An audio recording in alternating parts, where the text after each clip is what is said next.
30 লাখ কি জিনিস, এটা কয়টার পেছনে কয়টা সংখ্যা লাগে আপনি বোঝেন? আওয়ামী লীগ এই হীনমন্যতার কারণে সেগুলো নিয়ে রাজনীতি করেছে, প্রয়োজন ছিল না। আপনার লড়াইতে 100 লোক মারা গেল, that's a good enough, it's a change for the state. আমার একটা রাষ্ট্র প্রকল্প আছে, একজন লোক না মারা গেলেও কোনো সমস্যা নাই।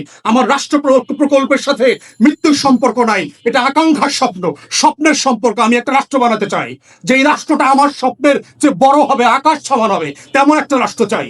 সেই রাষ্ট্রটা শেখ মুজিব আওয়ামী লীগ করতে পারে নাই বলে তার হীনমন্যতা। এক্স্যাক্টলি দেখবেন বিএনপি নেতাদের মধ্যে, সে 24-এর আয়নায় যখন তাকায়, বিএনপির কোনো মিছিলের ছবি নাই। সে যখন 24-এর আয়নায় তাকায়, বিএনপির ব্যানার ধরা কোনো মিছিল নাই।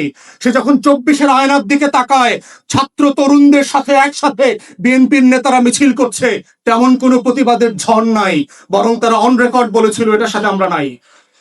এই হীনমন্যতা বিএনপি তারা করে ফিরছে। সে যখনই 24-এর আয়নায় তাকায়, সে এনসিপি কে দেখে, এবি পার্টিকে দেখে, তরুণদেরকে দেখে, নাম না জানা 1400 শহীদকে দেখে, 26,000 আহত মানুষকে দেখে, 600 অন্ধকে দেখে, কিন্তু সে বিএনপিকে খুঁজে পায় না। এই হীনমন্যতা তাকে 24-এর জায়গা থেকে তাড়া করে ফিরছে। এবং এক্স্যাক্টলি তার নেতারা 71-এর মতো পালায়া ছিল, জেলে ছিল, তা না হলে বিদেশে ছিল। Exactly same phenomena. মনে হচ্ছে 71 নতুন করে 24-এ আবার নতুন করে রিস্ক্রিপ্টেড হয়েছে।